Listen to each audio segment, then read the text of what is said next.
Hi hello friends, welcome to Mouni cinema updates. So இன்றைக்கி எல்லாருமே வந்து பார்த்திங்கன்னா தோனி வந்து அகைன் கேப்டன் ஆனும்போது ஸோ கண்டிப்பாக இந்த மேட்ச் வின் பண்ணிவிடுவாங்க அப்படிங்கிற ஒரு ஒரு மிகப்பெரிய ஹோப்போட, அவ்வளோ ஒரு என்ஜாய்மெண்ட், அவ்வளோ ஒரு ஹாப்பியோட வந்து மேட்ச் பார்க்க ஆரம்பித்தோம். பட் அது டிஸப்பாயின்மெண்ட் தான். அதை பற்றி தனியாக பேசுவோம் எண்டில். அதுக்கு முன்னாடி வந்து பார்த்திங்கன்னா நிறைய பேர் வந்து தோனியை ட்ரோல் பண்ணுறாங்க. தோனியை ரொம்ப மோசமாக பேசாமலாம் வந்து பார்க்க முடியுது சோஷியல் மீடியாவில். அது ரொம்பவே வருத்தமாக இருக்குது. அவர் என்னங்க பண்ணலை, நமக்காக என்ன பண்ணலை? இப்போ அவர் சிஎஸ்கேல விளையாடுறதுக்கு காரணமே நம்ம தானே. ஃபேன்ஸ்க்காக மட்டும்தான் அவரோட ஹெல்த் இஷ்யூஸை கூட பெருசாக எடுத்துக்காமல் நமக்காக வந்து கிரவுண்டில் நிற்கிறாருங்க. அவர் பேட்டிங் ஆடணும்னு கூட அவசியம் இல்லை. அவர் ஃபீல்டில் இருந்தாலே போதும். சிஎஸ்கே டீமில் அவர் ஒரு பிளேயராக இருந்தாலே போதும்னு சொல்லி நம்மலாம் போன வருஷம் வந்து ராமிக்கிட்டலாம் வேண்டியிருப்போம். ஸோ கண்டிப்பாக நான்லாம் ப்ரே பண்ணியிருந்தேங்க. ஸோ அவர் கண்டிப்பாக வரணும், விளையாடணும் அப்படின்னு சொல்லிட்டு.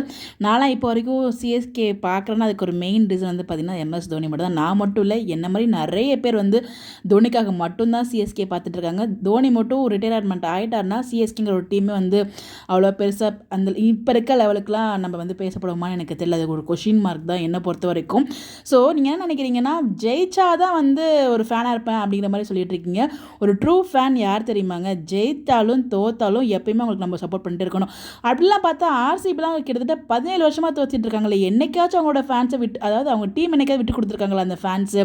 அவங்க தாங்க ட்ரூ ஃபேன்ஸ். உண்மையை சொல்லணும்னா 17 வருஷம் தோத்தாலும் அவங்க வந்து மற்றவங்கள குறை சொல்லுவாங்க. அதாவது ஆக்ஷன் சரியில்லை, நல்லா விளையாண்டுருக்கலாம், அந்த மாதிரி வந்து அதை இதை சொல்லுவாங்களே தவிர இவன் விளையாடக்கூடாது, இவன் ரிட்டையர்மெண்ட் ஆகிருக்கணும், அது பண்ணணும் இது பண்ணணும், நம்மள மாதிரி யாருமே பேசினதே இல்லைங்க சிஎஸ்கே ஃபேன்ஸ் மாதிரி.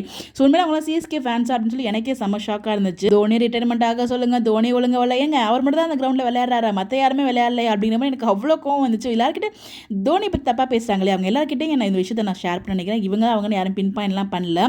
எனக்கு தோணுச்சு இதை சொல்லணும் அப்படின்னு சொல்லிட்டு. கரெக்டாக தப்பாக கூட எனக்கு தெரியல. என்ன அப்படின்னா, ஸோ நீங்கள் தோனியை பற்றி இவ்வளோ மோசமாக பேசுகிறீங்க இல்லையா, அவர் பண்ணியிருக்க சாதனையும் அந்த பேசுகிறீங்கல்ல, அதாவது தோனியை பற்றி தப்பாக பேசிகிட்டு இருக்கீங்க இல்லையா, நீங்கள் பேசுகிற நீங்கள் பண்ணியிருக்க சாதனைகளையும் அவர் பண்ணியிருக்க சாதனைகளையும் ஜஸ்ட்டு உங்களுக்குள்ளே நீங்களே நினச்சி பாருங்கள். அப்போ தெரியும் நம்ம தோனி யார் அப்படின்னு சொல்லிட்டு அவரை பற்றி தப்பாக பேசலாமா அப்படின்னு அப்போ நீங்கள் ஃபீல் பண்ணுவீங்க.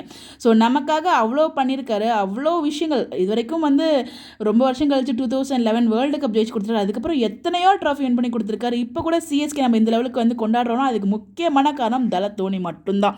அவர் கிரவுண்டில் வந்து இறங்கினாலே போதும். பட் எனிவேஸ் நம்ம விளையாடணும் தான், அது கொஞ்சம் வந்து பிரச்சனை இருக்குது. அதுக்கு காரணம் தோனின்னு மட்டும் சொல்லிடவே முடியாது. அப்படி சொன்னால் அது மிகப்பெரிய தப்பாகவும் ஆகிடும். அவரால் ஸ்டார்டிங்கில் வந்து இறங்கணும்னா அவருக்கு ப்ராப்ளம் இருக்குங்க. 43 வயசில் அவர் வந்து ஆடுறதே பெருசு. அது யாருமே யோசிக்க மாட்டீங்க. நிறைய பேர் எதுக்கு அவர் என்ன இருந்துட்டு இருக்காரு, ரிட்டையர்மெண்ட் ஆகுன்னு சொல்லிட்டு இருக்கீங்களே. நான்லாம் அடுத்த வருஷமும் வரணும் அவங்க அப்படிங்கிற மாதிரி நான் வந்து எதிர்பார்த்துட்டு இருக்கேன். பிகாஸ் நான்லாம் அவர் டீமில் இருக்கணுங்க. அவர் இருந்தாலே செமையாக இருக்கும். அது விதமான ஃபீலிங். அது சொன்னால் புரியாது உங்களுக்கு யாருக்கும். உங்களுக்கு புரியும். என்ன மாதிரி எத்தனையோ பேர் அவருக்காக மட்டுமே சிஎஸ்கே வந்து ஒரு ஃபேனாக நினச்சிட்டு இருப்பீங்க. சிஎஸ்கேக்கு ஃபேன்ஸ் மொமெண்ட் வந்து கொண்டாடிட்டு இருப்பீங்க. ஏன்னா அந்த அளவுக்கு வந்து நம்ம வைப் வச்சுட்டு இருக்கோம் அவர் கூட. பட் இருந்தாலும் அவர் போகணும்னு சொல்லிட்டு இருக்கீங்க.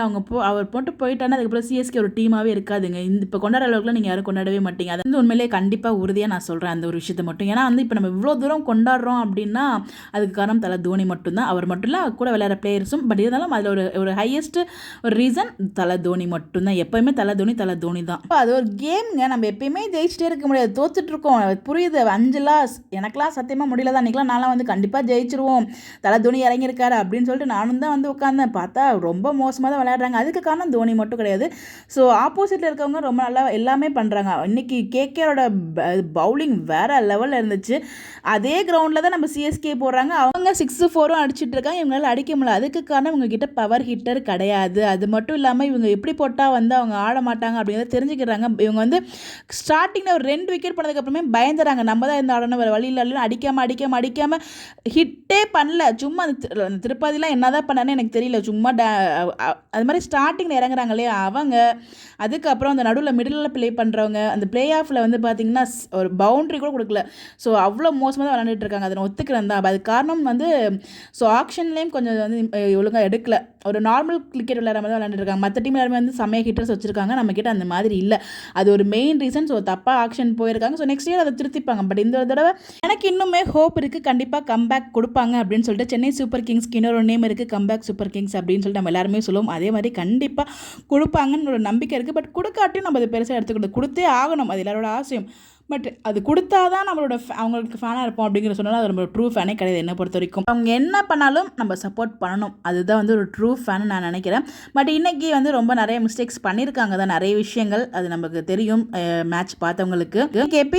இன்னைக்கு மேட்ச்சில் என்ன தப்பு பண்ணியிருக்காங்க, ஸோ இதுக்கு என்னென்னலாம் அவங்க வந்து தப்பு பண்ணியிருக்காங்களோ அதை கொஞ்சம் வந்து கவனித்து அதை திருத்தி ஓரளவுக்கு கம்பேக் கொடுத்தாலே போதும். இன்றைக்கெலாம் பாருங்கள் தேவையில்லாமல் தீபக் கூட உள்ளே இறக்குனாங்க. ஸோ அதனால் அங்கே நம்ம இவர் இருக்கா இல்லையா பத்திரனை உள்ளே இறக்க முடியல பவுலரில். ஸோ பத்திரனா எவ்வளோ பெரிய பவுலர், அவர் எதுக்கு உள்ளே இறக்கல நமக்கு தெரியல. தீபக்கோட தேவையில்லாமல் உள்ளே இறக்குனாங்க. அது நடுவில் எதுக்கு அஸ்வினை முன்னாடி கொண்டு வந்தாங்கன்னு நமக்கு தெரியல. அதெல்லாம் கொஞ்சம் மிஸ்டேக்ஸ் தான். எதுக்கு அவங்க ஏதாவது அவங்க ஒரு கணிப்பு கணிச்சிருப்பாங்க, நம்ம இப்படி கணிக்கிற போது அவங்க கணிக்காமல் இருந்திருப்பாங்களா, அது எல்லாமே நம்ம யோசிக்கணும். பட் ஏதோ ரீசன்லாம் இறக்குனாங்க, அது வந்து நமக்கான டேவாக இல்லை. ஸோ கண்டினியூஸாக 5 லாஸ் அப்படின்னு நம்மளால் அக்செப்ட் பண்ண முடியல. ஸோ நம்ம டேபிளையுமே வந்து பார்த்திங்கன்னா லாஸ்ட் பிளேஸுக்கு போயிருக்கோம். எஸ்ஆர்ஹெச் வின் பண்ணிட்டாங்கன்னா முன்னாடி வந்துடுவாங்க, இல்லைன்னா நம்ம தான் லாஸ்ட்டில் இருப்போம். என்ன நடக்குதோ வெயிட் பண்ணி பார்ப்போம். ஸோ எல்லாமே வந்து இதுதான் நடக்கும், நம்ம டிசைட் பண்ண முடியாது. போகிற போக்கில் போவோம், என்ன நடந்தாலும் அக்செப்ட் பண்ணிவிட்டு எப்போயுமே சிஎஸ்கேக்கு சப்போர்ட் பண்ணுவோம். பட் கண்டிப்பாக கம்பேக் கொடுப்பாங்கிற நம்பிக்கை எனக்கு இருக்குது. இன்றைக்கான டே நமக்கானது இல்லை, அவ்வளோதான் அப்படிங்கிற மாதிரி எடுத்துகிட்டு போயிட்டு இருக்கணும். ஸோ ரொம்ப டீப்பாக யோசிக்கூடாது. பட் உள்ளுக்குள்ளே வருத்தம் இருக்கதாங்க செய்யும். டிவியில் பார்த்த நமக்கே இவ்வளோ வருத்தம் இருக்குது, நேரில் காசு கொடுத்து போய் மேட்ச் பார்த்தவங்களுக்கு இவ்வளோ கஷ்டமாக இருக்கும். ஸோ அதுதான், அது என்ன பண்ணுறது, நேரம் விதி எல்லாம் இருக்கு இல்லையா. ஸோ கண்டிப்பாக மிஸ்டேக் பண்ணியிருக்காங்க, அதை திருத்திப்பாங்க, நெக்ஸ்ட் டைம் வந்து விளையாடுவாங்க. அதுக்காக நீங்கள் வந்து தோனியை இப்படி திட்டுறது ரொம்ப ரொம்ப தப்பு. ஸோ அவரும் நம்மள மாதிரி ஒரு மனுஷன் தான், ஓகேங்களா, அதையும் யோசிக்கணும். எல்லாத்தையும் தாண்டி அவர் விளையாடுறதே நமக்காக தான் அப்படிங்கிறது எல்லாருக்குமே தெரியும். அது தெரிஞ்சும் நீங்கள் இப்படி பேசுனீங்கன்னா அடுத்த வருஷம் அவர் விளையாட வரா, இந்த வருஷத்தில் அவர் கண்டினியூ பண்ண வரா, இந்த வீடியோலாம் அவர் கண்ணிலையும் போய் படும்ல. அப்போ அது அவர் மனசு எவ்வளோ கஷ்டப்படும். இவங்களுக்காக நம்ம ஆட போனால் இவங்களும் இப்படி பேசுகிறாங்களே அப்படிங்கிற மாதிரி அவருக்கு ஒரு தாட் வரும் இல்லையா. எதுக்காக இந்த மாதிரி நெகட்டிவ் ஸ்ப்ரெட் பண்ண முடிஞ்ச அளவுக்கு பாசிட்டிவ் ஸ்ப்ரெட் பண்ணுங்கள். இல்லையா பேசாட்டுக்கு இருந்துங்க, நீங்கள் நெகட்டிவ் ஸ்ப்ரெட் பண்ணணும்னா பாசிட்டிவ் ஸ்ப்ரெட் பண்ணணும்டா. இதுதான் நான் எப்பயும் சொல்கிற ஒரு டைலாக். முடிஞ்ச அளவுக்கு பாசிட்டிவ் ஸ்ப்ரெட் பண்ணுங்கள், முடியலன்னா அப்படியே அமைதியாக விட்டுருங்க. அடுத்தவங்கள ஹர்ட் பண்ணி பேசாதீங்க, அதுதான் என்னோட ஒரு வேண்டுகோள் எப்பயுமே. ஸோ பார்ப்போம், அடுத்த ஒரு மேட்ச்சில் வின் பண்ணுறதுக்கான எல்லா முயற்சிகளையும் எடுத்துக்கொண்டு வருவாங்கன்னு சொல்லி அந்த நம்பிக்கையோட இந்த வீடியோவில் நான் விடைபெறேன். இந்த வீடியோ பார்க்குற நீங்கள் என்ன நினைக்கிறீங்க? ஸோ தோனி இப்படி பேசுறது ரைட்டாக தப்பு? உங்களோட கருத்துக்களை மறக்காமல் கமெண்ட்டில் ஷேர் பண்ணுங்கள். அதை பற்றி நான் பேசுவோம். இந்த மாதிரி அப்டேட் தெரிஞ்சுக்க நம்மளோட சேனலை ஃபாலோ பண்ணிக்கோங்க. Bye bye.